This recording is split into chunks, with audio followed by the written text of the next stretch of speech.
What's up, guys? I am here to tell you today about the #1 thing you can do to improve your performance for around the bay, and it has nothing to do with actually running. The biggest low-hanging fruit that I think that you can access for a long run is fueling. It's something that a lot of people don't think about.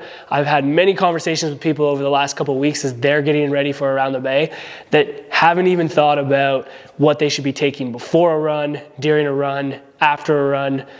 And I think that is something that we all need to improve on. So before we dive into, pre-fueling, intra-fueling, post-fueling, I want to get a couple things off my chest. One, I'm not a dietitian, so I don't have any formal training in this. This is based off my experience, training for marathons, training for ultra marathons, what I've learned over the course of the last 4 to 5 years doing that, working with coaches, etc. So make sure if you need some appropriate guidance, you should probably go and talk to a dietitian, talk to a nutritionist. But if you just want some general tips that I think you could start to implement and have good success with, this is a good video for you. And if you stick around, I'm gonna show you the #1 thing that I use for fueling and my performance, and it's not what you think. Why fueling is important is that when we are putting ourselves out there for a long run, and we're talking like things over 90 minutes, around the bay is 30K, it's gonna take you a couple hours to do that, we're gonna be burning a lot of calories. And what happens when we burn calories is we start to get fatigued, we start to get tired, and it can also put us in a position to take more load to our muscles and our joints, which could potentially result in injuries. So being fueled and fed for performance is not only gonna help you run better, feel better, but it's also gonna allow your body to not break down as much. So we wanna replenish that throughout the run so that we're able to keep going. I'm sure you all have heard of the dreaded bonk. I just experienced this in my last marathon as I was building up for Toronto. I'm sure if you're a runner, you've heard this term before. We don't want to bonk, and fueling is going to be a great way for us to limit the potential for that happening. So we're gonna dive into the 3 levels of fueling for around the bay. We're gonna kick it off with pre-fueling. So this is what it's gonna look like before you go out for your long run or before you race around the bay. Typically, I recommend getting your meal in around 90 minutes to 2 hours before, which means like if you're an early runner, unfortunately, you're gonna have to probably wake up a little bit earlier to make sure you get the meal in to prepare your body for this. But I'll share a little bit about what my pre-run fuel looks like and explain to you why this is something that can help you. So my typical go-to pre-run meal is a trusty bagel with some peanut butter, honey, and a banana.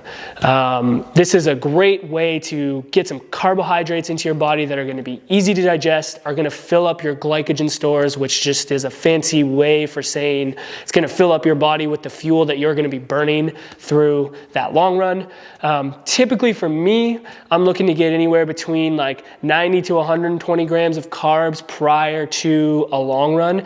And the reason why, again, carbs are important is that is going to be the main fuel that you're going to be burning when you're doing a run that's going to be 90 minutes to 2 hours, a long run that you'll experience on around the bay. It's going to allow for you to feel a little bit more energized and fueled as you go throughout the run, and we'll talk a little bit about how you replenish those stores during the run with intra-fueling. But I think to start out, you got to test what works well for you. For me, I was able to do bagel, banana, honey, peanut butter, and that was a decent amount of testing across the course of a ton of long runs during all my marathon preps. The important thing is to find what works for you and your stomach, because sometimes your stomach might not tolerate something like a bagel, or it might not tolerate a banana really well. So you got to play around with what works best for you, and that's going to require a bit of testing. So that's why it's important to try this on your current long runs coming up so that you can make sure that you are finding what works for you. A little caveat here, one thing to think about is trying to find foods that are a little bit lower in fiber. This is just gonna help with your digestion a little bit. It's gonna help with you absorbing those carbs a little better. Doesn't necessarily mean that you can't have it, but if you can control that and limit it, it's gonna be another little thing that's just gonna go into your favor. So that's my pre-fueling routine. Those are some things that you can think about when you're pre-fueling for your long runs or around the bay coming up. And now let's move into Intra-Fueling. This is where I see the biggest opportunity for majority of people who are running. I am very much surprised by how many people tell me that the only thing they ate in Around the Bay last year was a handful of candy or gummies for the whole race.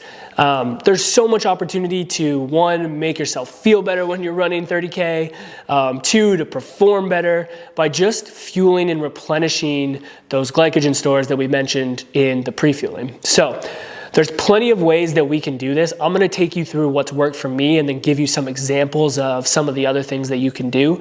But from a simple ease of consuming this fuel throughout your run, I think gels are the best way to go. Now, it's gonna depend on how your stomach tolerates it and how you feel about it, all that other stuff. But in terms of ease, to be able to take a gel and just suck it back as you're running, it's gonna be the best way that you can get those carbs in. You can try all the different brands. This is a brand that I really like. It's Precision Fuel, not sponsored in any way. I pay a lot of money for these gels, but they have been the ones that have sat really well for me. But there's plenty other options. There's Goose, there's Morton's, there's a ton. If you literally go to the Runner's Den, go to Runner's Den because it's local to Hamilton. If you go to Runner's Den, they have a slew of gels that you can try. The key is to find what feels best for your stomach. Typically for me, when I'm consuming gels across a long run, I'm looking to get a certain number of carbs per hour. Now this is where it's gonna take a little bit of testing. It's gonna depend on your, your fitness level, your body weight, your history with fueling.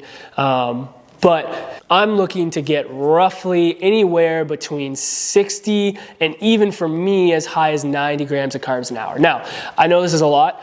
I've been building up to that over the course of training for marathons, but I think if you, as someone who doesn't really know where to start, if you look at taking one gel every 30 minutes, that's a great place to start refueling your body and getting the benefits of fueling. That's gonna put you anywhere between like 40 to 50 grams of carbs, depending on what gel you use. Typically, gels are gonna have about 25 to 30 grams of carbs in them. I think if you aim for that and you can tolerate gels, that's the perfect way to go. Now, if gels aren't your thing, there's so many other options. You can have Exact bars, which are chewable. There's like these cubes that you can chew on. Carbs are carbs, so you can get them in any way that you want. If you're not gonna go out and buy some fancy running product, you can eat candy. You just gotta make sure that you're getting the right amount of carbs in an hour. If you're not about chewing stuff, you can drink your carbs. I'm a big fan of that. So I've used Tailwind in the past, I've used Scratch. Again, there's plenty of other products out there that are going to be able to give you carbohydrates while you're running. The great thing about this is that you can dump them in your water bottle, bring your water bottle with you, and you can drink it. Again, you just gotta make sure you're knowing how many grams of carbs you're getting in an hour. I think aiming for, 50 grams of carbs an hour for most people is a really good place to start. And then if you don't want to use any of this fancy stuff because it's expensive, you can use things like Gatorade, Powerade, that also has carbs in it. You just got to pay attention to how much you're taking in so that you know that you're getting a decent amount of fuel as you're going through the run. Now, if you're not about gels, you're not about gummies, you're not about drinking your carbs, the last thing you can do is you can just consume whole food. There's nothing wrong with that. Some people tolerate that kind of stuff a lot better. That could be a peanut butter sandwich, that could be a granola bar. It literally could be anything that you like that has carbohydrates in it. You want to be careful of how much fat and protein you're mixing into these things because that also can mess a little bit with your digestion. But again, I think most people don't even do fueling at a good enough level that if you actually just consume any type of food throughout that run, you're probably going to get some good benefits versus not consuming any or not even thinking about it at all. So there's always going to be a spectrum from ease of consumption to what works best for you. I've been harping on this a lot, but you're going to have to practice and find what is going to satisfy your stomach the best and what is going to give you the fuel. But just to recap, when it comes to intra-fueling, you're going to want to think about how many carbs an hour you're getting. I think a good place to start from a gel standpoint is taking a gel every half an hour, which is going to equate to around 50 to 60 grams of carbs an hour. If you're not into gels, think about what can you consume that is going to get you to that 50 to 60 grams of carbs an hour for something like Around the Bay. Outside of consuming all the carbohydrates, another really important thing is thinking about electrolytes. So I know Around the Bay is potentially going to be in the cold weather. When we look outside right now, as recording, it's a little cold, but you'd be surprised by how much you actually still sweat. And when we sweat, we lose salt and other electrolytes, and those are going to be really important to keeping your body fueled and reducing the chances of something like cramping and keeping your body going. So I'm a big fan of using Element. Again, not sponsored, just something I've been consuming for a long time. The reason I like it is it has 1,000 milligrams of sodium in each packet, which is usually the main thing that I'm looking for, is like how much sodium can I get in.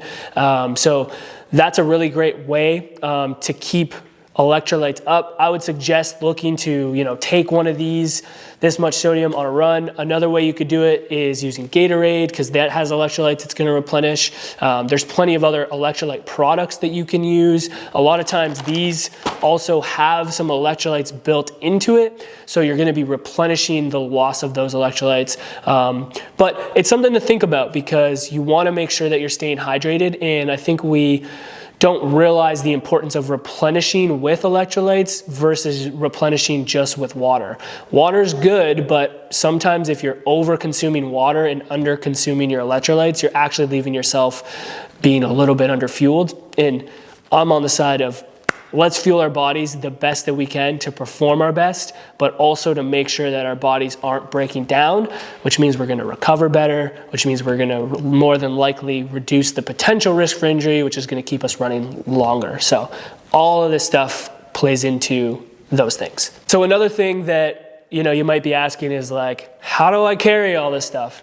I feel you. On my marathon, I tend to carry as little as possible because I want to try to be as fast as possible. So I literally shove 8 to 10 gels in my running tights pockets, and they slowly go down and down, and I get slowly faster and faster. But some ways that you can think about carrying this stuff is if you have running shorts or running tights, or in the case of running in the cold, some pants, making sure that you have pockets that you can shove stuff in is good.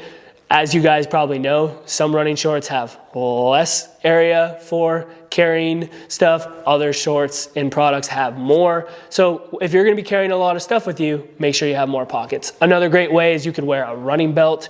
I've never personally worn a running belt, but I know people that have. Shout out Lauren at The Movement. She loves her running belt. Oftentimes you can put your gels in there. You can put your little snacks. Some of them have water bottle holders where you can hold some water and some electrolytes in them. So that's a good option. The other one is you can get a handheld water bottle. I'm a big fan of having the one that kind of hooks around your hand, so you strap it in there and you don't really have to like hold it per se the whole time. Easy access to getting those calories in, getting those electrolytes in.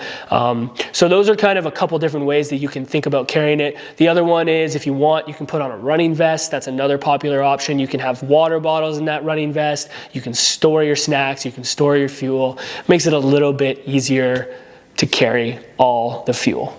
Now let's talk about post-run fueling. This is one that I definitely don't think people really consider following a big long run or even something like a race like Around the Bay, because we're excited that the run is done. Like, I get it. Like, you just put your body on the line for 2 hours, 3 hours, 30K. You don't want to think about fueling. You just want to think about getting to the couch, vegging out, having a good old snooze. But what is really important is to make sure that we're replenishing our body after breaking it down across a 30K run. So there's a couple options for this. I'm a really big fan of immediately after consuming a protein shake. The reason being is I'm one of the people that have a hard time eating a big meal after a big long run. My stomach is just not feeling great, especially if you've been fueling a ton during the run, you've been taking on a lot of gels or a lot of drinks, and like your stomach just isn't in a great place. Taking on a protein shake is a really good option. So I'm a big fan of this product, Stay Above. They're a local Hamilton company. They have this post-recovery protein drink, which has 50 grams of carbs, 50 grams of protein, that is in an orange flavor. It goes down really smooth. It's an easy way immediately for me to get my protein in. And then typically after I get in a protein shake right after my run or my race, probably about an hour and a half to 2 hours later, I'm ready to go. I'm ready to eat all the food, restore all my protein stores, my carbohydrate stores, and initiate that recovery process. I think a very underutilized tool for recovery is nutrition. And something that I've really focused on a lot in my recent marathons and running is how do I fuel appropriately post-run to recover my body or help that process so that when I go out to train again, I'm actually recovered. If we don't refuel our bodies and we just go out, maybe have a couple drinks, maybe have a couple snacks, but we actually don't replenish the body and allow it to have the proper fuel to recover, we're gonna be even more sore, feel even worse the next day. So taking advantage of that is super important to just longevity in the sport, longevity in running. So it's really something to consider. Some people don't have a problem getting carbs and protein and food in right after the race. So if that's you, make sure that you're getting that food in and considering like what you're consuming. Like get protein in. Protein is the building blocks to recovery. So you want to aim for a high protein meal first, and then you can add all that other fun stuff in there as well. But don't forget about the post-recovery nutrition. It is going to be one of those things that I think can be an absolute game changer for your running, your performance, and potentially reducing the risk of injury. It's not the only thing, but it's going to really heavily influence your body recovering to be able to put it out at another level after that. All right, guys, so I know you've been waiting for it. Here's my little secret that I love to have as a Intra-Fueling nutrition.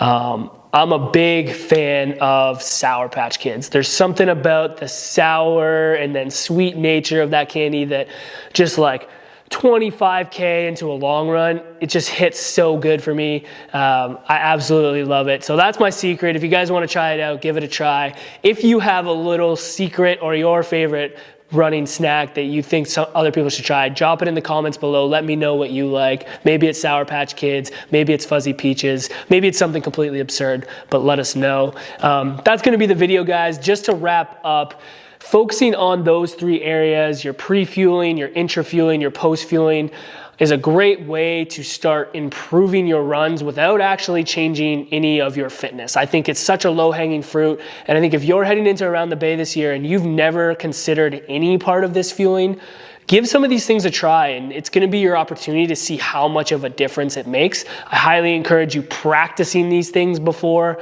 the race. There's the little thing in the running world, never try anything new on race day. So don't go out and consume all these products on race day. Try it out before, see how it goes. But I really encourage you to try to fuel appropriately for the run.